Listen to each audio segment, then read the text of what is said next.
ராமநாத சுவாமி கோயில். இந்த கோயில் ராமேஸ்வரத்தோட சென்ட்ரலே இருக்குது. ராவணனை கொன்ன பாவத்தை போக்குறதுக்காக ராமர் சிவனை வழிபட்ட இடம் தான் இந்த இடம். அதனால தான் இந்த இடத்த ராமேஸ்வரனும் இங்கே இருக்க சிவனை ராமநாத சுவாமின்னு சொல்கிறாங்க. இங்கே இருக்கிற புனித தீர்த்தத்தில் குளிச்சுட்டு சாமியை பார்த்தோம் அப்படின்னா நம்ம செஞ்ச பாவம்லாம் போகுங்கிறது நம்பிக்கை.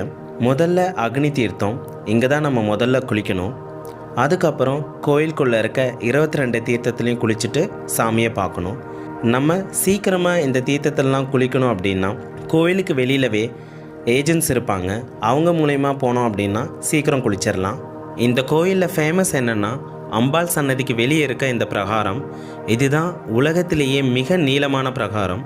இதில் மொத்தம் 1212 தூண்கள் இருக்குது. இதோட நீளம் 690 அடி. முக்கியமான விஷயம் என்னென்னா கோயிலுக்குள்ளே மொபைல்ஸ் நாட் அலவுட்.